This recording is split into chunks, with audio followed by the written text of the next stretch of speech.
자, 오늘 10월 26일 월요일 시장 마감했습니다.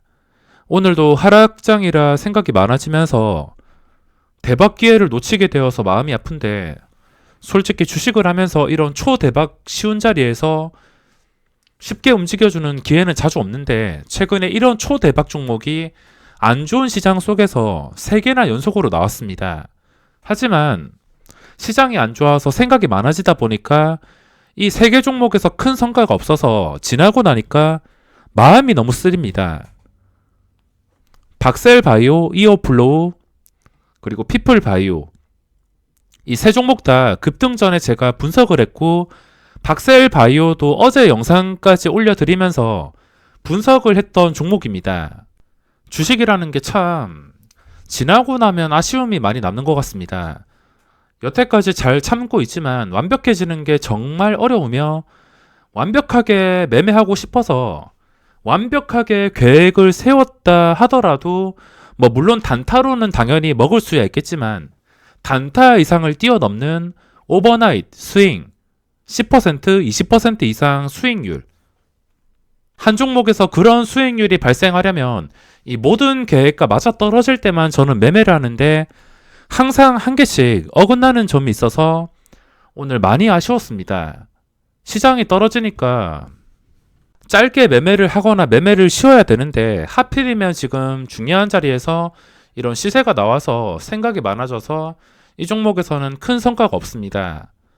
하루에도 이렇게 아쉬운 순간들이 여러 번 있을 것이며, 저 같은 경우에는 다른 종목들이 매수 포인트 놓쳐서 그게 급등해 버린다면 아쉬움이 그렇게 없는데, 예외가 있다면 신규주에서 이 아쉬움을 조절하기가 정말 힘든 것 같습니다. 제가 최근 며칠 동안 분석을 해드렸던 박셀바이오란 종목 때문에 오늘 너무 아쉬운 하루였으며, 제가 너무 쫄보 매매를 하거나 시장이 하락하고 있어서 생각도 많아지고 실력이 부족한 탓일 수 있지만, 어디 하소연할 것도 없고 이 종목을 최근에 최대 관심주로 보고 있었는데, 상장한 뒤부터 계속 흐름을 보고 있었습니다.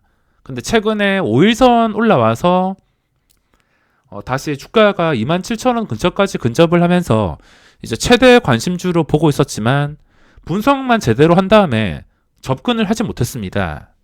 좀 변명 좀 하자면, 오늘 시장이 만약에 보합 이상이었다면 오전장에 이게 평소와 다른 거래량이 나와서 유지가 되었기 때문에 자신있게 들어갔을 텐데, 이 생각들이 많아지면서 오늘 성과가 없었습니다.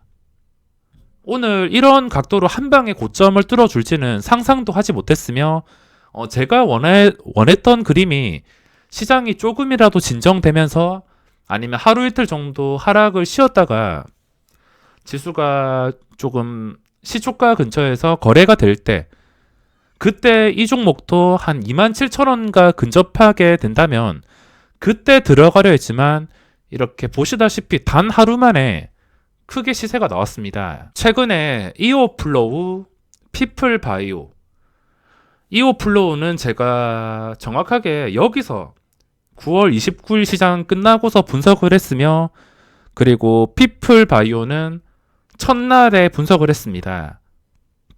그리고 박셀바이오는 상장 초기부터 계속 관심있게 지켜보면서 또 최근에 주가가 더 이상 빠지지 않고 이동평균선 위까지 올라와서 관심있게 보고 있었지만, 따라 붙을 틈도 없이 한 방에 올라섰습니다. 이런 대박주가 하락장에서 나와서 좀 아쉽긴 하지만, 그래도 이미 놓쳤기 때문에 어쩔 수가 없으며, 계획했던 자리보다 훨씬 더 많이 올랐기 때문에 이건 다음 계획이 필요할 것 같습니다. 지금은 너무 많이 올라서 이걸 함부로 따라갈 수도 없고, 자세한 분석은 뒤에서 해드리면서 먼저 시장 상황부터 살펴보겠습니다. 오늘 시장 상황 좋지가 않습니다. 이런 시장, 하루에 거의 4% 정도 떨어지는 시장 오랜만인 것 같은데, 정말 기관 투자자의 매도가 너무할 정도로 많이 나오고 있습니다. 그냥 끝없이 밀어붙이고 있는데 도저히 지지도 해주지 않고서 한 방에 밀려버렸습니다. 지금 중요한 자리를 표시해 보자면, 그전 저점이 800포인트입니다. 800포인트를 아무런 지지도 없이 그냥 깨가지고 장중에 끝까지 밀렸습니다. 끝까지 밀리면서 현재 종가가 778포인트. 778이 800이 되려면 2.8% 정도 올라야 되는데 지금 기준가가 당연히 800포인트가 될 것이며, 여기서 만약에 계속 떨어지게 된다면 최근 음봉들로만 기준을 잡아서 대응을 해야 될 것 같습니다. 만약에 800에서 점점 멀어지게 된다면 700 중반 초반까지도 생각을 해야겠지만, 800에서 점점 멀어지게 된다면 기준가도 좀 애매한 상태고 거리도 좀 멀어지는 상태이기 때문에 지금 시장은 최근보다 좀 흐름을 읽기가 힘들어서 한 방에 반등이 나오는 게 아닌 이상은 하락으로 변동성이 너무 커진 상태라서 일단 구경만 해야 될 것 같습니다. 한 번 반등하는 짜릿함을 맛보기 위해서 들어갈 수도 있겠지만, 저는 그런 스타일이 아니기 때문에 그냥 장 초반에만 잠깐 매매한 다음에 쉬어갈 생각입니다. 코스피도 보시다시피 황금선 아래에서 마감했습니다. 당연히 코스닥이 이렇게 떨어지니까 멀쩡할 수가 없었으며, 당연히 종가 기준으로 다시 황금선 위까지 올라온다면 이 코스피에 대한 변수도 생각해 볼 수가 있습니다. 수급은 여전히 좋지 않은 상황입니다. 기간에 엄청난 매도가 나오고 있지만 어차피 중간에 쉬어가는 구간을 이렇게 만들어 줄 수가 있습니다. 신나게 팔다가 지금 확률적으로 보시면 투신이 9거래일째 엄청나게 매도가 나오고 있습니다. 이렇게 된다면 단순한 확률로 봤을 때도 하루 이틀 정도는 잠깐 쉬었다가 갈 수도 있지만 장기적인 매도는 변함이 없습니다. 하루 이틀 들어올 때 당연히 저번처럼 반등이 나오기 하겠지만, 저는 이런 스타일과 맞지 않아서 아래 꼬리 달린 적당한 이런 반등 캔들이 나올 때까지는 일단은 기다려야 될 것 같습니다. 800포인트를 다시 회복해서 지켜주는 그림이 나오면 좋겠지만, 혹시나 더 힘들어지는 그림이 나올 수 있기 때문에 당연히 매매를 쉬는 게 마음 편하고 최고입니다. 반대로 코스피에서는 기간의 매수가 지속이 되고 있으며 오늘 삼성물산 쪽으로 수급이 집중이 되었습니다. 오늘 수급 상위 종목 보시면 코스닥에서 수급은 크게 의미가 없습니다. 박셀바이오가 오늘 기간의 매도가 좀 많이 나왔습니다. 주가가 한 방에 오르다 보니까 이런 식으로 엄청난 매도가 나왔으며, 그리고 YG, 휴젤, CJ 거의 대부분의 종목들이 지금 황금선 아래에서 거래가 되고 있습니다. 지금 이 상위 매도 종목들 보시면은 추세가 살아나기에는 차트로만 봤을 때 굉장히 어려운 편입니다. 이게 단기간에 살아나기에는 좀 어려운 편이며, 서서히 회복해주면서 도저히 매도가 나오지 않고서 황금선과 거리가 짧아지면서 그때 회복해서 여러 종목들이 유지가 될 때 전체적인 반등 분위기를 기대할 수 있지만, 지금 모든 종목들이 지수와 함께 아무 힘도 없이 무너지고 있습니다. 그리고 코스피에서는 삼성물산 이것도 제가 변명을 해보자면 장중에 기회가 한 번 왔습니다. 이때 시초가 회복해 줄 때, 그리고 수급까지 지킬 때 보시다시피 기간의 수급이 첫 화면부터 짓게 되는 시간부터 이런 강력한 수급이 찍혔습니다. 제가 그래서 시초가 회복해 줄 때 딱 들어가려 했는데 8만 주가 쌓여 있었습니다. 이때 10시쯤에 양봉을 확인하실 수 있는데, 이때 12만 500원인가 12만 1000원인가 8만 주가 쌓여 있었습니다. 그래서 제가 3000주 주문을 대기하고 있었는데 그 8만 주를 1초 만에 여러 번 나눠서 한 방에 쓸어갔습니다. 제가 뒤따라서 1초 뒤에 주문을 넣었지만 체결이 되지 않았고 바로 위에 가격으로 지정을 하지 않아서 거기서 체결이 안 돼서 그냥 멍하니 지켜보다가 여기서 잠깐 수익을 챙길 수 있었던 자리였는데 수익을 챙기지 못했습니다. 그리고 현대차, 삼성전자, 코스피에서는 기관의 수급이 이렇게 들어오긴 하지만 단순히 기관 수급만 보고서 이 코스피 종목에서 수익을 내는 게 정말 까다롭고 어렵기 때문에 이걸 따라갈 필요는 없습니다. 제가 오늘 오전에 지켜보던 종목은 1순위가 녹십자였으며 그리고 삼성물산이었습니다. 시초가 자체가 VI가 걸리면서 16%쯤에 시작했기 때문에 당연히 매매를 할 필요가 없으며 일단은 지켜보기만 했습니다. 녹십자랑 그리고 박셀바이오 제가 거래량을 비교해 드릴 텐데 보시다시피 장 시작하자마자 이 거래량이 유지가 되는 것을 확인할 수 있습니다. 자, 이 거래량 비교해 보시면 장중에 이런 거래량이 잘 유지되지 않습니다. 잠깐 튀어 오를 때만 이렇게 올라올 뿐 거래량이 올라온 다음에 꾸준하게 유지가 되는 것을 확인할 수 있습니다. 이렇게.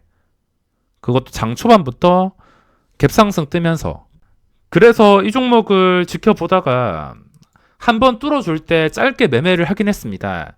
제가 항상 매매 영상에서 보여드리는 그대로 그냥 뚫어주기 전에 들어가서 이 수익을 잠깐 챙기고 나오긴 했지만 그 뒤부터는 지수가 너무 안 좋아서 이 지수 생각 때문에 도저히 추가 매수를 하지 못했습니다. 그리고 이 타이밍에 제가 지수 상태 보고서 쉰다고 이 타이밍에 정확하게 들어가지도 않고서 이미 봤을 때가 오른 상태라서 여기서 따라잡을 수도 없었으며 그 뒤부터는 그냥 멍하니 구경만 했습니다. 급등주들의 특징은 항상 똑같습니다. 중요한 자리에 위치하면서 평소와 다른 거래량이 하루 종일 유지가 됩니다. 이 급등주들의 특징은 이 거래량이 유지가 되는 거. 평소 같았으면은 거래량 줄어들고 3분당 1000주, 2000주 거래량도 나오지 않을 텐데 보시다시피 거래량이 최소 10,000주에서 많게 나오면 30,000주 최소 이 수준을 유지해 주다가 그 뒤부터 엄청난 거래량이 나왔습니다. 그래봤자 거래대금 3천억도 나오지 않았지만 이렇게 중요한 자리에서 거래량이 평소와 다르게 나오는 것에 집중을 하셔야 됩니다. 자, 오늘 힘든 시장에 거래대금 상위 종목을 체크해 보겠습니다. 코스피에서는 삼성물산 딱히 매매해야 될 이유가 지금은 보이지 않습니다. 그동안 하락 추세에서 잠깐 누구나 아는 재료 때문에 시초가가 높게 형성이 된 편이기 때문에 며칠 지나고도 이 자리를 유지해 준다면은 그때 이야기가 달라지긴 하겠지만 지금 당장은 접근하기가 까다롭습니다. 그리고 현대차, 삼성생명, 아남전자. 오늘 제가 장 초반에도 아남전자라는 종목을 공략했습니다. 정확하게 이게 VI가 떴을 때부터 지켜봤는데 보시다시피 아남전자가 VI가 9시 16분쯤에 떴습니다. 2160원. 2160원. 이쯤에 떴는데 당연히 VI가 걸렸으니까 기준가는 2160원을 계속 기억하면서 그전 차트를 비교해 봐야 됩니다. 그 전에 보시다시피 전 고점이 2150원, 2140원. 전 고점과 거리가 멀지 않아서 이 종목도 짧게 매매를 했습니다. 상한가까지 갈 줄 몰랐지만 매매를 했던 이유는 보시다시피 자리가 쉬워 보여서 매매를 했습니다. 그리고 코스닥에서는 박셀바이오가 3천억 정도가 나왔습니다. SV 인베스트먼트는 제가 매매를 완전히 포기했기 때문에 신경을 쓰진 않았으며 박셀바이오가 한 방에 장대 항봉이 나오게 되었는데 이제부터는 기준가가 당연히 그 전의 고점입니다. 원래 기준가는 27,000원이었는데 여기서 다시 27,000원까지 내려온다는 것은 떨어지는 칼날이 되는 악재입니다. 다시 내려와서는 안 될 텐데 만약에 아무 힘도 없이 내려오게 된다면 그 뒤부터는 다시 반등이 힘들 수가 있습니다.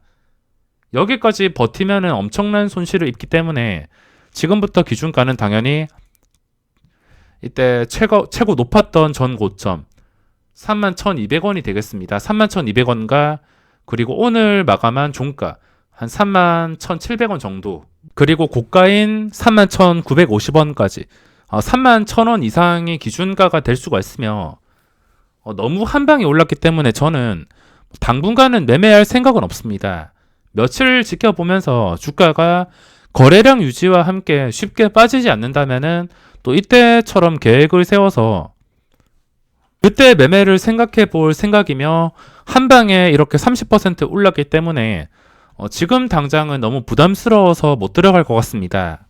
제가 못 들어간다고 이게 안 좋은 게 아니라 저는 최대한 확실해 보이는 구간, 단단한 구간에서 매매를 하고 싶기 때문에 좀 아니다 싶으면, 가격이 좀 많이 벗어난다 싶으면 며칠 동안은 쉬어가는 자리를 살펴본 다음에 다시 계획을 세웁니다. 시장이 안 좋다 보니까 피플바이오, 박셀바이오, 피플바이오가 오늘 상한가, 이오플로우도 엄청나게 올랐습니다. 이렇게 신규주들이 주목을 받고 있는데 이 세 개 종목이 오른다 해서 그 다음 상장하는 종목이 무조건 좋은 게 아닙니다. 이것들은 개인 투자자의 관심이 덜하고 세력이 제대로 붙었기 때문에 오르는 것이지, 대부분의 신규 상장주는 뻥튀기가 된다면 오르기가 힘들고, 또 뻥튀기가 안 된다 하더라도 세력의 관심을 받지 않는다면 이런 식으로 주가가 오를 수가 없습니다. 며칠은 좀 지켜봐야지 답이 나올 것 같습니다. 그리고 코스피의 녹십자 하루 정도는 쉬어줬는데 중요한 자리는 당연히 이때 고점인 25만 9,500원, 이게 기준가가 되겠습니다. 그리고 3위가 시젠. 이 황금선이 정말 중요한 이유가 종가가 황금선 아래에서 마감을 해서 평소와는 달리 힘이 없다는 것을 뜻하기 때문에 오늘 이렇게 하락이 나왔습니다. 그리고 우리 기술 투자는 최근 양봉을 다 잡아먹었기 때문에 매매 계획이 없으며, 피플바이오가 신고가이긴 하지만 보시다시피 단 6거래일 만에 저점 대비 6배가 아니라 6거래일 만에 2배가 올랐습니다. 2배나 올랐기 때문에 이거는 도저히 모르겠습니다. 그냥 구경만 할 것이며, 6위 맥스로텍이 캔들이 마음에 들지 않아서 매매 계획은 없으며, 옴니 시스템도 최근에 양봉 떴다가 음봉 떴다가 도저히 버틸 수 없을 정도로 캔들이 뜨고 있는데, 이거는 지독한 패턴에서 벗어나서 지금 올랐던 자리를 이렇게 바로 음봉이 뜨지 않고서 지켜줄 때 그때 계획을 세울 수 있을 것 같습니다. 그리고 시노펙스 캔들 안 좋고 그 뒤부터는 딱히 눈에 띄는 게 없습니다. 자, 시장 분위기가 별론데 내일 시장도 역시나 원래 보고 있던 종목이나 거래대금 상위, 그리고 오늘 상한가 간 종목 중에 적당한 갭상승과 시초가 유지만으로 오전장에 짧게 매매한 다음에 시장 상황을 보고서 대응해야 될 것 같습니다. 자, 그러면 이번 영상은 여기서 마무리하겠습니다.